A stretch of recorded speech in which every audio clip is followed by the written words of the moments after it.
বৌদি hello hello. ওই লোকটা যেই হোক ও তোমার লেফট সাইডে আসবে। আমিও পুলিশ নিয়ে আসছি ওখানে। প্লিজ প্লিজ তুমি টাইম ওয়েস্ট করো না, ঘর থেকে বেরিয়ে পড়ো। হ্যাঁ হ্যাঁ কিন্তু বৌদি হ্যালো।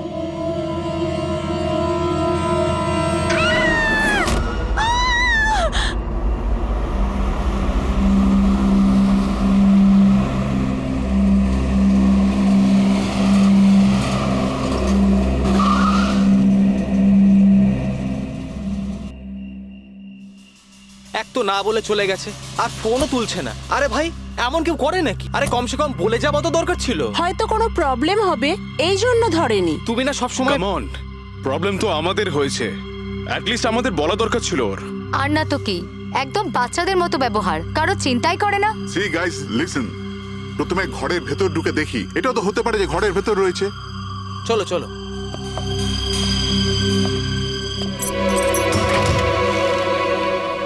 এখানে তো অন্ধকার কেন? আমি আলো জ্বালাচ্ছি।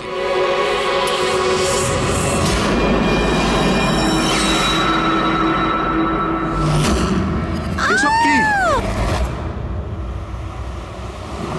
সারিকা, আমার আগে থেকেই মনে হচ্ছিল যে ওই মেয়েটার প্রাণের সংশয় আছে। এই কথাটা আমার হালকাভাবে নেওয়া উচিত হয়নি, ওদের ভরসা করাই উচিত হয়নি। তুমি এত কেন ভয় পাচ্ছ? হয়তো মেয়েটা ঠিকই আছে। তুমি জানো না অভিজিৎ, এই মেয়েটার এমন একটা রোগ আছে যার কারণে যে কোনো সময় ওর জীবন যেতে পারে। কেউ যা খুশি করতে পারে ওর সঙ্গে, কিন্তু ও জানতেই পারবে না। জানতে পারবে না? স্যার, ওকে ঘুমাতে আছে? না, কমায় না, একটা অদ্ভুত রোগ। আমিও এই রোগের ব্যাপারে আগে কখনো শুনিনি। একটা অসুস্থ মেয়েকে তার পরিবারের লোক মারতে কেন চাইবে? যতটা আমি ওদেরকে চিনেছি, আমার মনে হচ্ছে যে ওদের ভাবসাব খুব একটা সুবিধার নয়। সারিকার সঙ্গে আমার কয়েকদিন আগেই দেখা হয়। একদিন আমি অফিস থেকে যখন বাড়ি যাচ্ছিলাম,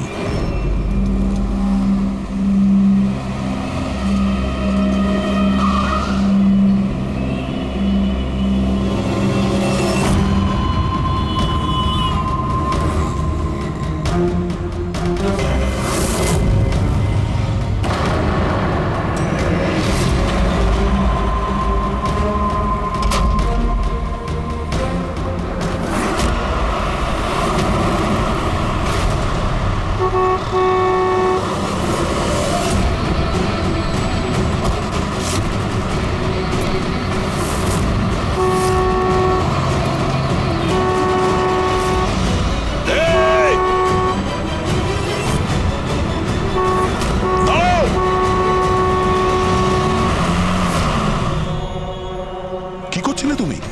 হ্যাঁ, এত বড় একটা ট্রাক সামনে থেকে বেরিয়ে গেল, তুমি দেখতে পাওনি? ও হর্ন বাজাচ্ছিল, তুমি শুনতে পাওনি? হ্যাঁ, আত্মহত্যা করার চেষ্টা করছিলে কি? মনে হচ্ছে দেখতেও পায় না, শুনতেও পায় না। কিন্তু এই রাস্তায় একা কি করছে? কে কে আছে এখানে? আকাশ দাদা? কে আপনি? কে? তার মানে আপনি দেখতে পান? তাহলে আপনি আমি আর ওই ট্রাক দেখতে পাননি? চাপা দিয়ে চলে যেত আপনাকে যদি আমি আপনাকে না বাঁচাতাম। সরি, আমি সত্যি দেখতে পাইনি। সারিকা, সারিকা তুমি ঠিক আছো তো? সারিকা, তুমি একলা কোথায় চলে গেছিলে? তোমার যদি কিছু হয়ে যেত তাহলে? আমি আগেই বলেছিলাম আমরা প্রপার্টি দেখতে যাচ্ছি, ওকে সাথে করে নিয়ে যাওয়ার কোনো দরকারই ছিল না, কিন্তু আমার কথা কেউ শোনেই না। রজনী প্লিজ থামো তুমি। ইনি ঠিকই বলছেন, আমি নিজে দেখেছি। ওনার লেফট সাইড দিয়ে একটা ট্রাক আসছিল, উনি দেখতে পাননি। ও হর্ন বাজাচ্ছিল, শোনেনি। চাপা দিয়ে চলে যেত ট্রাক যদি আমি না থাকতাম। থ্যাংক ইউ দাদা, থ্যাংক ইউ ভেরি মাচ। হ্যাঁ দাদা, সত্যি ও ট্রাকের আওয়াজ শুনতেও পাইনি আর দেখতেও পাইনি। তার মানে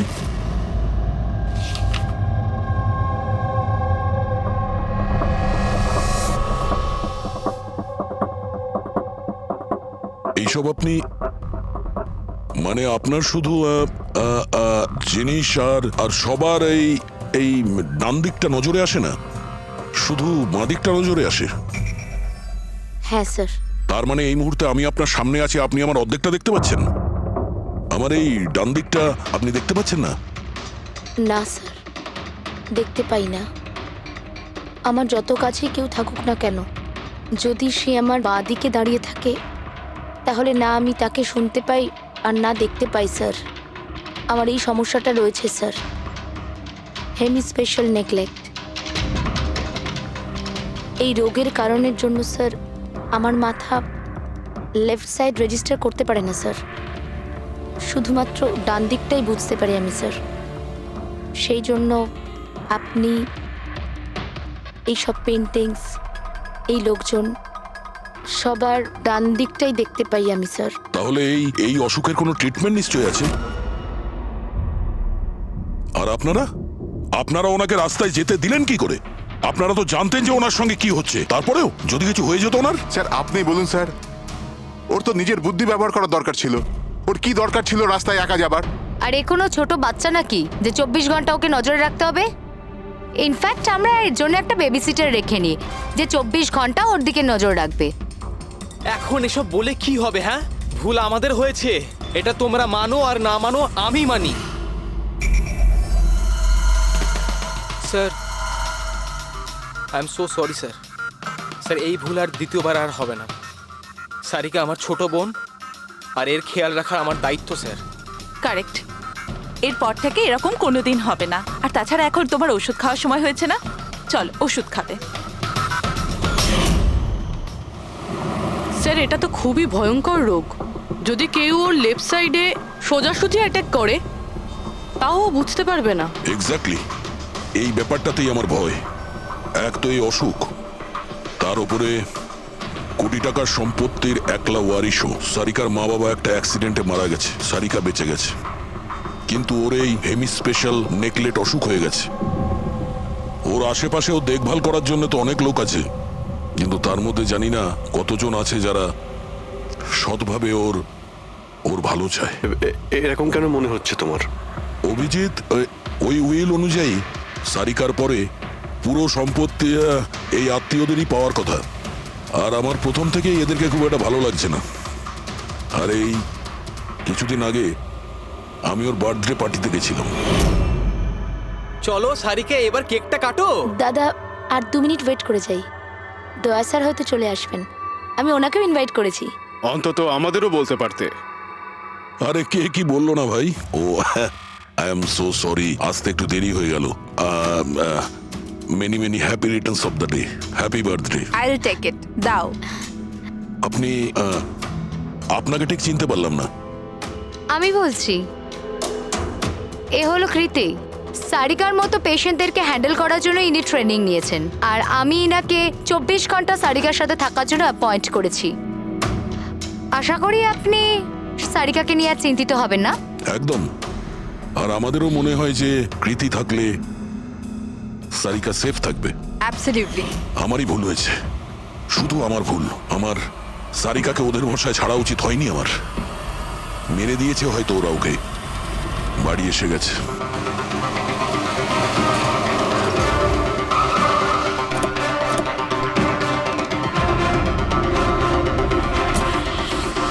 কোথায় ও?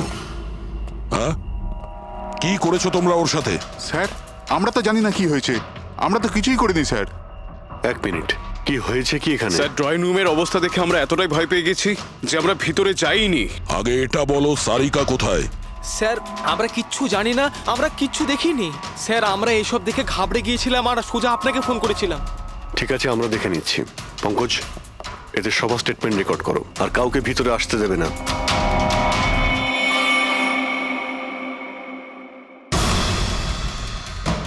সারিকা, সারিকা, কেউ আছেন এখানে? তো মনে হচ্ছে অনেক কিছুই হয়েছে।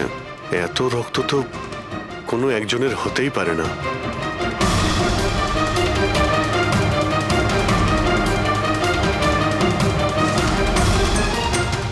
স্যার, হ্যাঁ স্যার এই দেখুন। কেউ লুটপাট করার জন্য ঢুকেছিল, কিন্তু টাকা নিয়ে বেরোতে পারেনি। যেই ওকে বাধা দেওয়ার চেষ্টা করেছিল তার উপরেই আক্রমণ করে। স্যার, লাশ! সারিকা?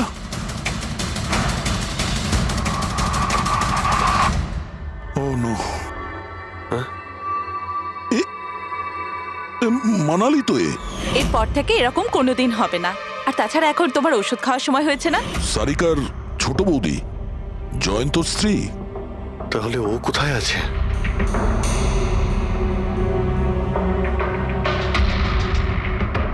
ও নো। দয়া,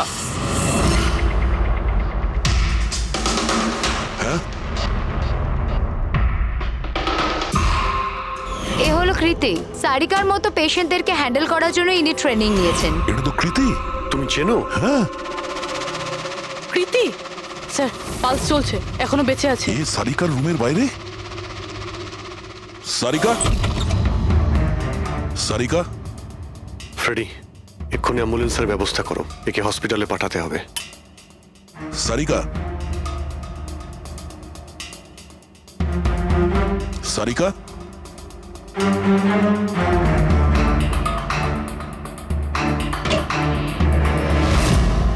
সারিকা? সারিকা? অভিজিৎ?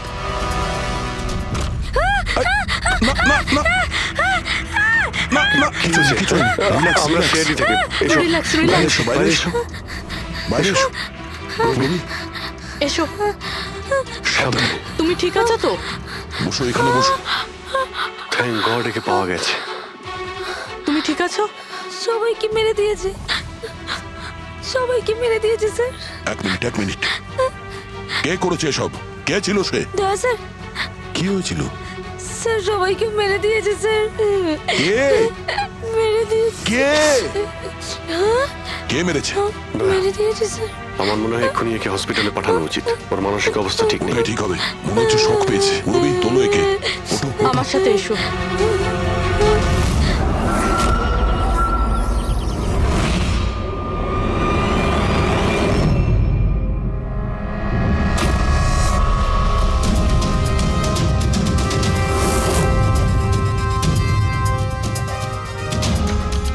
স্যার, আপনি আমাকে ঘরে কেন যেতে দিচ্ছেন না? আমার বউ খুন হয়েছে।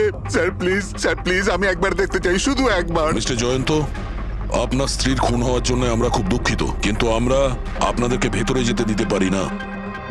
3 জনের উপর হামলা হয়েছে, একজন মারা গেছে, একজন আহত, আর একজন শক পেয়েছে। আর আপনারা বলছেন যে আপনারা কিছুই জানেন না। হ্যাঁ, সত্যি আমরা কিচ্ছু জানি না স্যার। ইনফ্যাক্ট আমরা এখানে কেউ ছিলামই না স্যার। আমরা সবাই নিউ বোম্বেতে ছিলাম একটা পার্টিতে। কোন পার্টি? স্যার একটা ফ্রেন্ডের রিসেপশনের পার্টি। তো আপনারা সবাই ওখানে গিয়েছিলেন তো? মানালি? ও বাড়িতে কেন ছিল? স্যার মানালি আমাদের সঙ্গে গিয়েছিল। বাড়িতে শুধু সারিকা আর কৃতি ছিল, কারণ স্যার সারিকার শরীর খারাপ ছিল। কিন্তু স্যার এই পার্টি থেকে হঠাৎ মানালি কি করে হারিয়ে গেল আমরা কিচ্ছু জানি না স্যার। স্যার, হ্যাঁ রবি। স্যার এই দেখুন, এর নখে এবং এর বডিতে অনেক গুঁড়ো চুল পাওয়া গেছে। স্যার, এই কাঁচের টুকরোগুলো দেখুন, বেশ মোটা, মনে হচ্ছে কারো চশমার কাজ।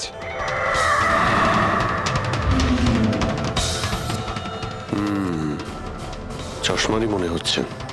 রেখে দাও সাবধানে। এই টেনে নিয়ে যাওয়ার চিহ্নের সঙ্গে রক্তের ফোঁটা।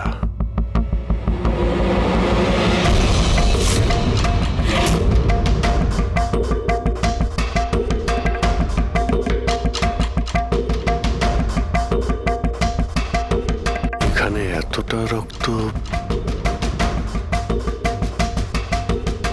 মানে এখানে এসে দাঁড়ায় আর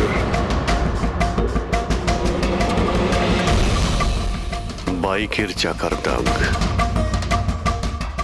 কেউ আহত অবস্থায় এখানে আসে আর বাইকে উঠে এখান থেকে বেরিয়ে যায়। আচ্ছা একটা কথা বলুন তো, আপনাদের মধ্যে বাইক কার কাছে আছে?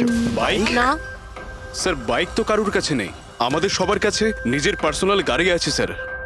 এই বাড়িতে টোটাল 5টা কার আছে স্যার। কিন্তু অভিজিৎ, এটা কেন জিজ্ঞাসা করছো? কারণ কেউ খুবই আহত অবস্থায় বাইকে উঠে এখান থেকে চলে গেছে, আর আমার পুরো বিশ্বাস যে খুনি সেই। আই থিঙ্ক এর জবাব সারিকাই দিতে পারবে। ওর জ্ঞানটা একবার ফিরে আসুক। বাই দ্য ওয়ে, আপনাদের মধ্যে কি কারো চোট বা আঘাত লেগেছিল? আঘাত আমাদের? স্যার, আপনার কথার মানে কি? আমাদের কেন চোট লাগবে? আপনারা আমাদেরকে সন্দেহ করছেন? যতক্ষণ এই কেসটা সলভ না হবে আমরা সবার উপরেই সন্দেহ করব, আর আপনারা যদি আমাদের সঙ্গে সহযোগিতা না করেন তাহলে আমাদের সন্দেহ আরো বেড়ে যাবে। হ্যাঁ, তাই প্লিজ কোঅপারেট।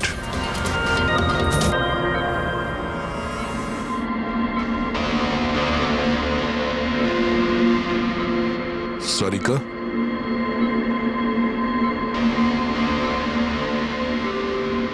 আচ্ছা, তুমি কি ঠিক আছো?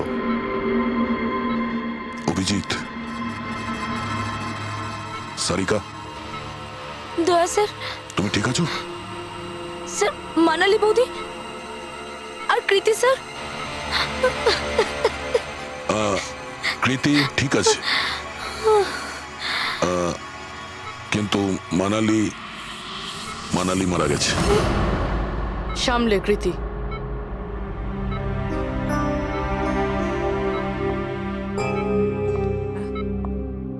কৃতি, কৃতি, তুমি ঠিক আছো তো? I am so glad you okay. Thank god তুমি ঠিক আছো।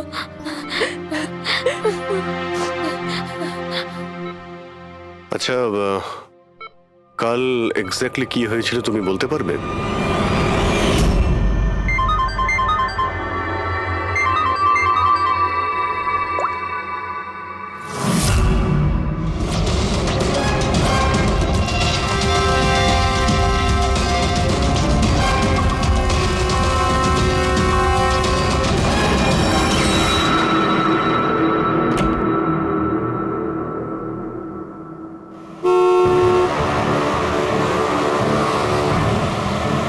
বৌদি,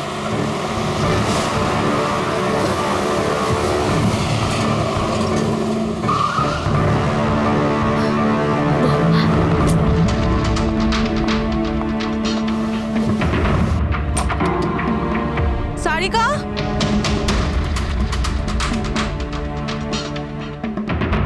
সারিকা, সারিকা কোথায় তুমি? বৌদি, সারিকা, সারিকা,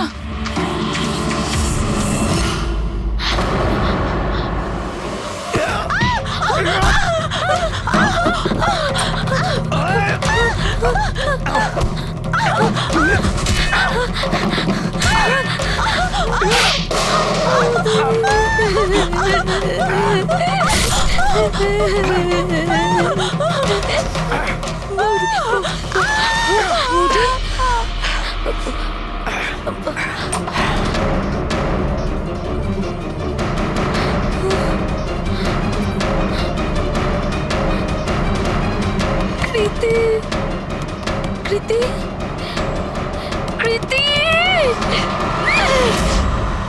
তো তুমি ওনার দরজাতে ধাক্কা দিয়েছিলে। তো কৃতি, আপনি কি দেখেছিলেন? আপনার উপরে আক্রমণ কি করে হলো? সারিকার জোরে চিৎকারের আওয়াজ পেলাম, আমি তখনই ঘর থেকে বাইরে আসি। সারিকা, এইসব কি করে? কৃতি, কৃতি, সারিকা তুমি ঠিক আছো তো? কৃতি, আমি আমার রুমে। কৃতি, আমি এখানে। Okay okay okay Sarika, you don't worry, I am coming. Kriti সাবধানে, খুনি এখনো বাড়িতেই আছে। খুনি? সারিকা, তুমি ওকে দেখেছো যে কৃতির ওপর হামলা করেছে? হ্যাঁ স্যার, আমি দেখেছিলাম। সারিকা, সারিকা, কৃতি, কৃতি। সারিকা, সেই মুহূর্তে তুমি যা যা দেখেছো সেটা তুমি একটা পেপারের ওপর আঁকতে পারবে? হ্যাঁ স্যার, যখন আমি ওনাকে মানালি বৌদির পেছনে দেখেছিলাম তখন খুব ভয় পেয়ে গেছিলাম। আমি শুধু ওই মুখটার একটা ঝলক দেখতে পেয়েছিলাম স্যার। যখন আমি আবার দেখি তো তখন আমি শুধু হাতটুকু দেখতে পাই। কৃতি আমার দিকে আসছিল আর তারপর পিছন থেকে হাত এলো, ওই হাতটা ওর ওপর হামলা করলো। লোকটা রেনকোট পরেছিল আর গ্লাভস আর একটা বড় চকপকি ঘড়ি, এই যে একেবারে সেরকমই হুবহু যেমনটা আমি দেখতে পেয়েছিলাম।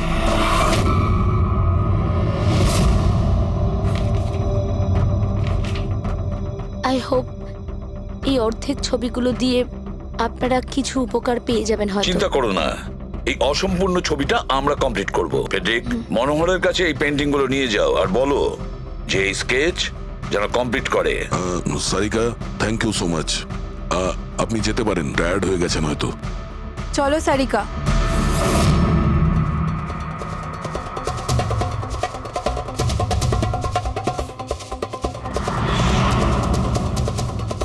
এই লোকটাকে তো আগে কখনো দেখিনি স্যার। হতে পারে শুধু এই কাজের জন্যই হায়ার করা হয়েছিল। আর ঠিক সময়ে মানালি ওর প্ল্যানটা ভেস্তে দিল। খুব মন দিয়ে দেখো এই স্কেচটা। এটা সেই লোকটার ছবি যে মানালিকে খুন করেছিল। আপনারা কি একে কোনোদিন দেখেছেন? আমি তো বুঝতেই পারছি না আমাদের কেন সন্দেহ করা হচ্ছে। এক্স্যাক্টলি, আমরা সবাই সারিকার আপনজন, আর আজ আমরা বিজনেসের সব কাজ ছেড়ে এখানে এসেছি শুধুমাত্র সারিকার জন্য। আর আপনাদের মনে হচ্ছে আমরা ওকে মারতে চাইছি? স্যার যে মারা গেছে ও আমার বউ স্যার, আর সারিকা আমার বোনের মতো। স্যার, আমি যখন খুব ছোট ছিলাম আমার বাবা মা মারা গিয়েছিল। সারিকার বাবা মাই আমাকে আদর যত্ন করে বড় করে তুলেছে। আমি আজ যা কিছু হয়েছি ওনাদের দুজনের জন্যই হয়েছি। আর স্যার, আমি সারিকাকে আমার নিজের প্রাণের চেয়েও বেশি ভালোবাসি। এক্স্যাক্টলি, এক তো আমরা ওর জন্য নার্স রাখলাম, আর আপনারা সবাই আমাদেরকেই সন্দেহ করছেন। হ্যাঁ, সন্দেহ করছি তোমাদের সবাইকে। আমি নিজের চোখে দেখেছি কতটা ভালোবাসো তোমরা ওকে। আপনারা সবাই ভালোভাবেই জানেন যদি ওই বেচারির কিছু হয় তাহলে ওর কয়েকশো কোটি টাকার সম্পত্তির তোমাদের সবার মধ্যে ভাগ হবে।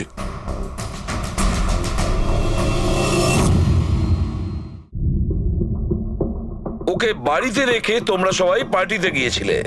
ওখানে মালিনী কোনো কথা শুনেছিল যে কোনো খুনি ওকে মারতে চলেছে। মালিনী কাউকে কিছু না বলেই নিজে ওকে সাবধান করে আর চলে যায় সেখানে যেখানে খুনি মানালিকে মেরে ফেলে। আর যদিও পার্টিতে এই কথাটা শুনে থাকে তাহলে আপনাদের মধ্যে কেউ হবে? কেউ না? ঠিক আছে, তোমরা এখন যেতে পারো, কিন্তু একটা কথা ভালো করে মনে রাখবে, আমাদের কড়া নজর থাকবে তোমাদের উপরে।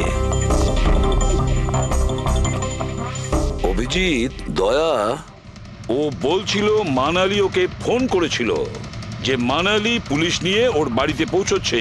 এক্স্যাক্টলি স্যার, কিন্তু ও না আমাদের সঙ্গে কন্ট্যাক্ট করেছে না পুলিশের সঙ্গে। হতে পারে কেউ ওর পিছু নিয়েছিল, তাই হয়তো ভয় পেয়ে গিয়েছিল।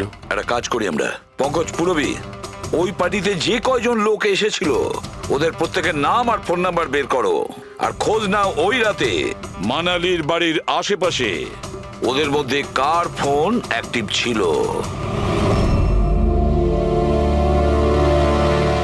স্যার, হ্যাঁ স্যার, ওই রাতে ওখানে 250 লোক ছিল, কিন্তু স্যার একজন হচ্ছে ঈশান। ওই রাত্রেও পার্টিতে ছিল, আর ওখান থেকে ও সারিকার বাড়ির দিকে গেল যখন মানালি পার্টি ছেড়ে গেল। আর ফোন ওখানেই বন্ধ হয়ে যায় ওদের বাড়িতে। স্যার, আর একটা আজব ঘটনা ঘটেছে। মানালি সেই রাতে ওই বাড়িতে ফোন করেইনি, বরং সেখান থেকে ব্যান্ড্রায় গিয়েছিল কোয়াড্রাম, আর তারপর থেকে ফোনটা সুইচড অফ। মানালির সেল ফোন তোর কাছেই ছিল ওই ক্রাইম সিনে?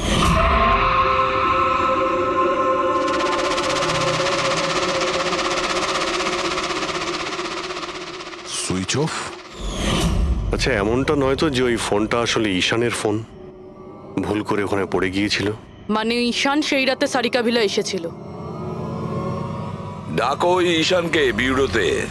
স্যার, আমি করেছিটা কি? আমাকে এখানে কেন ডাকা হয়েছে? ঈশান, একটু আপনার চশমাটা খুলবেন? চশমা? স্যার, এটা তো উইদাউট নাম্বারের চশমা, এটা তো আমি রেগুলার পড়ি না। ডক্টর সালুকের কাছে নিয়ে যাও এটা। স্যার, আমাকে এটা তো বলুন আমি করেছিটা কি? আমরা আপনাকে এখানে মানালি মার্ডার কেসের ব্যাপারে ডেকেছি। ক্রাইম সিনে আমরা চশমার ভাঙা কাঁচ পেয়েছি, আপনার চশমাটাকে ওই কাচের সঙ্গে ম্যাচ করিয়ে দেখব। কিন্তু স্যার আমি তো ওই জায়গায় যাইনি। যদি তুমি নাই গিয়ে থাকো তাহলে তোমার ফোন ওখানে ওই ভিলাতে কি করছিল? আর মানালির ফোন তোমার বাড়িতে মান্দ্রাতে কিভাবে পৌঁছলো? ওই স্যার পার্টিতে আমাদের ফোন এক্সচেঞ্জ হয়ে গেছিল, কারণ আমাদের ফোন দুটো এক। কি হলো মানালি ম্যাডাম, আপনাকে চিন্তিত মনে হচ্ছে? চিন্তিত আমি? না তো, আসলে আমি ওই জয়ন্ত আর আকাশকে খুঁজছিলাম। আপনি ওদের কোথাও দেখেছেন? হ্যাঁ, ওরা দুজন ভেতরেই হবে। আসলে কি হয়েছে, এত চেঁচামেচি আর এই ডিস্কোতে আমি কিছু বুঝেই উঠতে পারছি না। আপনি প্লিজ আমাকে একটু হেল্প করে দেবেন ওদের খুঁজে পেতে? আমি ওদের ভেতর থেকে আপনার কাছে পাঠাচ্ছি।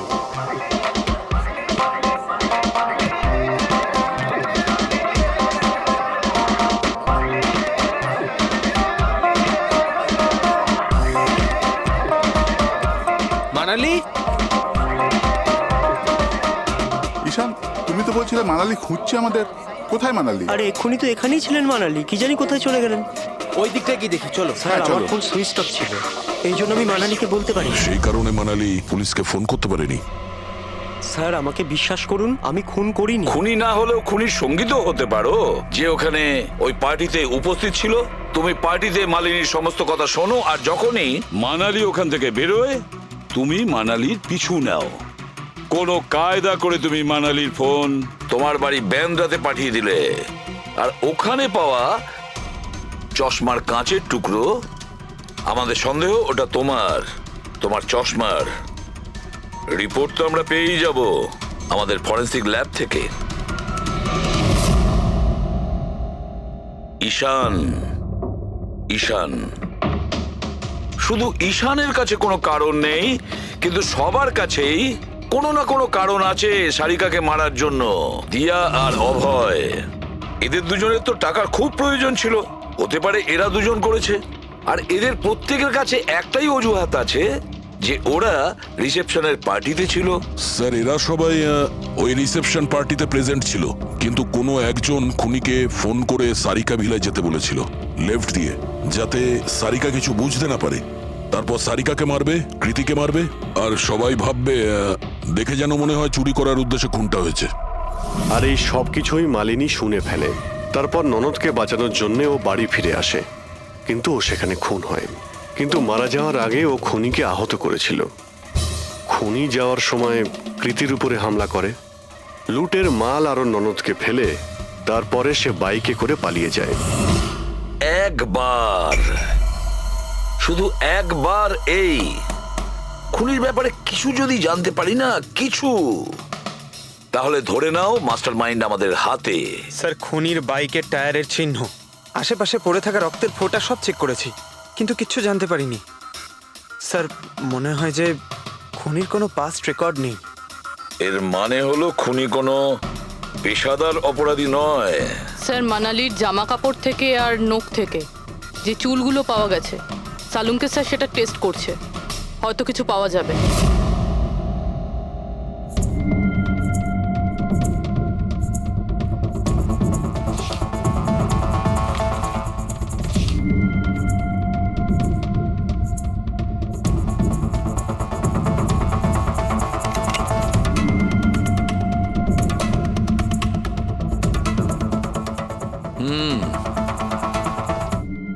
আমার আন্দাজ একদম ঠিক ছিল, এবার শুধু ডিএনএ রিপোর্টটা দরকার। হ্যাঁ সালুকে বস, হ্যাঁ একটা কথা ঠিক যে ঈশান খুনি নয়, কারণ ক্রাইম স্পট থেকে এই যে চশমার লেন্সের ভাঙা টুকরো পাওয়া গেছে, এইগুলো ঈশানের চশমার সঙ্গে ম্যাচ করছে না। এক তো ঈশানের চশমার পাওয়ার 0, আর দ্বিতীয়ত ঈশানের যে চশমাটা তার লেন্সগুলো একদম নর্মাল, কিন্তু এই লেন্সটা ফটোক্রোম্যাটিক, মানে রোদের সঙ্গে রং পাল্টায়। আচ্ছা, ওই যে রক্ত পাওয়া গিয়েছিল ওই বাইকে টায়ারের মার্কের কাছে, সেটা কি খুনির রক্ত? হ্যাঁ, ওই রক্তটা খুনিরই, যার বয়স 25 থেকে 30 বছরের মধ্যে। আর মানালির নখে যে চুলটা পাওয়া গেছে ওটা নিশ্চয়ই খুনির। আসলে বস, হাতাহাতি করবার সময় চুল গোড়া থেকে উপড়ে আসে, অথচ এই যে চুলটা, এটা উপড়ে আসেনি, কাটা হয়েছে। আর এইটা দেখো স্ক্রিনে, যতগুলো চুল আছে সব আলাদা আলাদা রকমের। কোনো চুল সিধে, কোনোটা কোঁকড়ানো, আর ওগুলো রং দেখো, প্রত্যেকটা চুলের রং আলাদা। কোনোটা কালো, কোনোটা ব্রাউন, কোনোটা ডার্ক ব্রাউন, আর ওই গোল্ডেনও আছে। এই চুলগুলো একটা লোকের হতেই পারে না। আলাদা আলাদা লোকের চুল? হ্যাঁ দয়া, এই চুল থেকে আমরা বিভিন্ন ধরনের কেমিক্যাল পেয়েছি, যেমন হচ্ছে কেরাটিন, ফিফটাইন, আরো অনেক কিছু। আমার মনে হচ্ছে না যে এই চুলগুলো কোনো একজন লোকের মাথার চুল। Hello, oh good, very good, thank you very much, good news, bye. DNA টেস্টের রিপোর্ট, এই রিপোর্ট এই বিষয়টা কনফার্ম করছে যে এই যে চুলগুলো সেগুলো কোনো একজন ব্যক্তির চুল নয়। যে লোকটার ড্রেসের ওপর আলাদা আলাদা চুল আছে, আলাদা আলাদা লোকের কাটা চুল, সেই লোক কোনো বড় সেলুনে কাজ করে, হেয়ার স্টাইলিস্টের।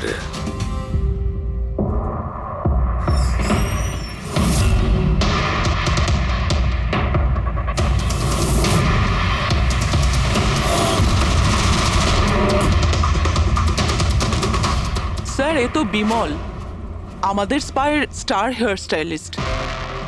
স্যার, এখানে যেই আসুক না কেন সবাই ওর কাছেই হেয়ার স্টাইল করতে চাইতো। কিন্তু স্যার, এই কিছুদিন ধরেই হলো এই টাকা পয়সা নিয়ে ভীষণ চিন্তিত থাকতো। এর জুয়া খেলার খুব অভ্যাস ছিল। কিন্তু স্যার, এ খুন করবে এটা স্যার আমি একদম ভাবতেই পারছি না। যাই হোক, এখনো কোথায় আছে বলতে স্যার, পারবেন? একে এখন কোথায় পাবেন এটা আমি বলতে পারবো না, তবে কিছুদিন যাবত এখানেও কাজে আসছে না, আর নাও ও আমার ফোন তুলছে। আপনি ওর ফোন নাম্বার আর অ্যাড্রেসটা দিন আমাদের। হ্যাঁ স্যার, আমি এখনই আনছি।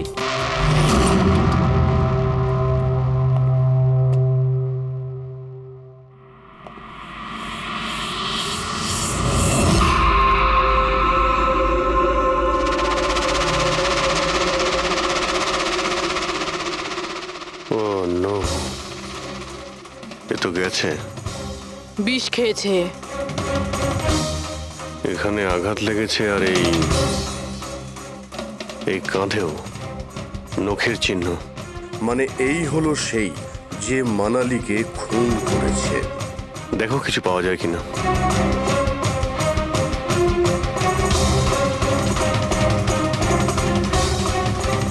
স্যার, হ্যাঁ, আমি বিমলের বাইকটা চেক করলাম স্যার। বাইকটার হ্যান্ডেলে শুকিয়ে যাওয়া রক্ত আর কাঁদালে আই এম শিওর স্যার এগুলো ওই বাড়িটার ব্যাকইয়ার্ড থেকেই লেগেছে।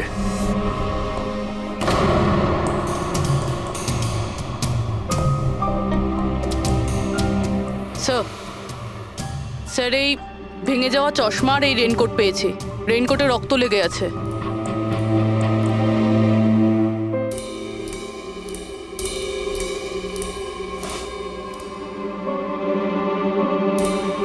এই দেখতে পাচ্ছ, বাঁ হাতে ঘড়ি। হ্যাঁ, তাহলে স্যার যদি বিমল বাঁ হাতে ঘড়ি পরতো তাহলে ও কি করে বললো যে ডান হাতে ঘড়ি পরা ছিল? ওই রাতে পার্টিতে মানালি কেউ সারিকাকে খুন করবে সেই আলোচনা শুনে ফেলে, আর তখন মানালি ঈশানের কাছে সাহায্য চায়। ওকে বলে যে জয়ন্ত আর আকাশকে ওখানে পাঠিয়ে দিতে। এর মানে আকাশ আর জয়ন্ত দুজনেই নির্দোষ। বাকি রইল এই তিনজন, রজনী, অভয় আর দিয়া। ওই খুনের মাস্টারমাইন্ড এই তিনজনের মধ্যেই কেউ হবে। আচ্ছা স্যার, ওই কলের অন্যদিকে কে ছিল? স্যার, ওই বিমল হতে পারে। না স্যার, আমি বিমলের ফোন রেকর্ড চেক করেছি। ওই রাত্রে ওদের মধ্যে কেউই বিমলকে ফোন করেনি। তাহলে অপর প্রান্তে কে ছিল সেদিন? ল্যান্ডলাইন? আচ্ছা, ওদের বাড়ির ল্যান্ডলাইন ফোন? হ্যাঁ, হতে পারে। ফ্রেডি, পঙ্কজ, একটু খোঁজ নিয়ে দেখো তো 11টার আশেপাশে ওদের ল্যান্ডলাইনে কেউ ফোন করেছিল কিনা। ওই মেয়েটার কথা অনুযায়ী খুনি ডান হাতে ঘড়ি পড়েছিল, যেখানে বিমল বাঁ হাতে ঘড়ি পড়েছিল। আরও এটাও বলেছিল যে খুনি যে রেনকোট পরেছিল সেটা ব্লু কালারের ছিল, কিন্তু আমরা বিমলের বাড়ি থেকে যে রেনকোট পেয়েছি সেটা কালো ছিল। হতে পারে সারিকা কিছু ভুল করেছিল, ঠিকমতো দেখতে পাইনি ও। স্যার, স্যার ওই রাতে 11:30টার সময় ওই বাড়িতে কেউ ফোন করেছিল। কে ফোন করেছিল? আপনারা সত্যি বলছেন এই সব কিছুর পেছনে আমার নিজের লোকের হাত আছে? একটু অপেক্ষা করুন, সব জানতে পারবেন। স্যার আপনারা আবার কেন খোঁজ খবর নিচ্ছেন? একবার তো খোঁজ খবর নিয়েছেন। সেদিন প্রমাণ একত্রিত করার জন্য আর আজ কেস ক্লোজ করার জন্য। আপনি একটু অপেক্ষা করুন, এখনই সবকিছু জানতে পেরে যাবেন। স্যার, পেয়ে গেছি। কিন্তু এটা তো সেই রেনকোটটাই যেটা ওই খুনি পড়েছিল। এখানে কি করে এলো? বলছি, তুমি বলেছিলে যে মানালি তোমাকে দৌড়ে এইখানে বাঁচাতে এসেছিল। কারণ ও ওখানে পার্টিতে শুনেছিল যে কেউ তোমাকে খুন করতে চায়। কিন্তু সে খুনি ছিল না, সেই ছিল যে এই পুরো প্ল্যানটা করেছিল। আর যার সঙ্গে ওর ফোনে কথা হয় সেও কিন্তু খুনি নয়, অন্য কেউ ছিল। সেই সময় এই বাড়িতেই সে তোমার সঙ্গে উপস্থিত ছিল। বাড়িতে? ওই সময় আমার সাথে কৃতি, কারেক্ট? এটা পুরো প্ল্যান ছিল। খুনি কাজ ভেঙে বাড়ির ভেতরে ঢোকে, কিন্তু গন্ডগোল তখন হলো যখন ও মানালিকে মারল সারিকা ভেবে। মানালি তো মারা গেল, কিন্তু মরার আগে ও খুনিকে এতটাই আহত করে দিয়েছিল যে খুনি এখানে সারিকাকে মারার জন্য দাঁড়ায়নি, পালিয়ে গেছে। স্যার 1 মিনিট, যদি খুনি পালিয়ে গেল তাহলে কৃতিকে কে মারলো? কারণ সারিকা নিজের চোখে কৃতির ওপর হামলা হতে দেখেছে। হ্যাঁ, আমি দেখেছিলাম। ওই হাতটা এলো আর ও কৃতির ওপর হামলা করেছিল। হামলা তো হয়েছে, কিন্তু করলোটা কে?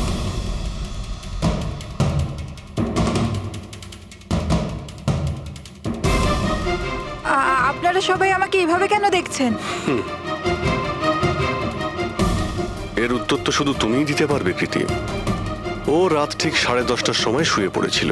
আর মানালি কাউকে ফোনে কথা বলতে শুনেছিল রাত 11:10 আর সেই ফোনটা এসেছিল এই বাড়ির ল্যান্ডলাইনে। কে রিসিভ করেছিল সেই কলটা? যদি আমরা এটা মেনেও নিই যে বিমল তোমার ওপর হামলা করেছে, তাহলে ও তোমাকে বাঁচিয়ে রাখলো কেন? ও মানালিকে এত নৃশংসভাবে মারলো, আর তোমাকে শুধু এই একটা আঘাত কেন?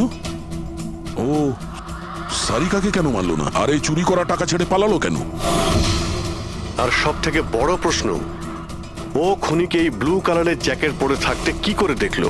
কি করে দেখলো সেই ঘড়িটা যা বিমল লেফট হ্যান্ডে পড়তো, রাইট হ্যান্ডে নয়? বিমলের রেইনকোটের কালার ছিল ব্ল্যাক।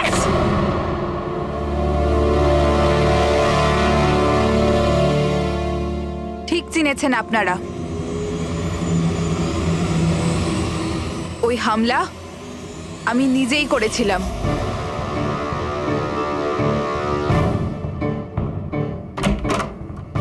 সারিকা, সারিকা কোথায় তুমি? মানালি এখানে এই সময়? Sarika,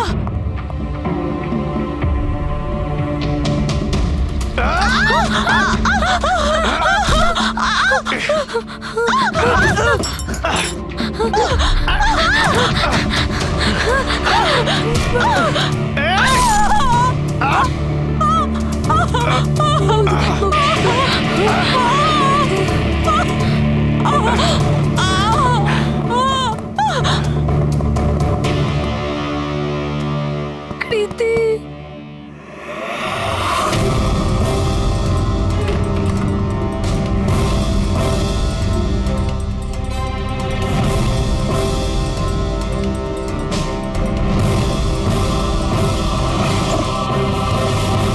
I am coming, Sarika, don't worry.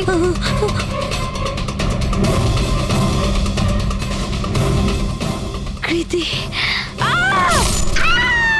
কারণ আমি চাইনি কেউ আমার উপর সন্দেহ করুক। আর তুমি যখন এত কিছু বলেই দিলে, তখন ওই মাস্টার মাইন্ডের নামটাও বলে দাও। হ্যাঁ, আর তুমি যদি বলো ওর নামটা আমি বলে দিই, যে মানালিকে মেরেছে আর সারিকাকে মারতে পারতো। কি রজনী দেবী? আপনি জানেন আমরা কার কথা বলছি? রজনী, তুমি? হ্যালো, কিলার শার্প 11:30টায় পৌঁছে যাবে। সারিকার খেলা শেষ, যে কোনো মূল্যে করতেই হবে। ওই আমার বাকি টাকাটা? তুমি তোমার পয়সা পেয়ে যাবে। ওকে।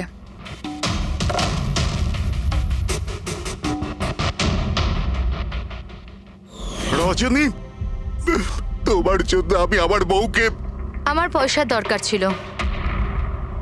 সারিকার বেবি সিটিং করতে করতে আমি হাঁপিয়ে উঠেছিলাম। আর এইসব তোমার জন্য হয়েছে আকাশ। তোমার জন্য আমরা সবাই সারিকার আয়া হয়েছিলাম। আমাকে আমার জীবন যাপন করতে হতো আগের মতো।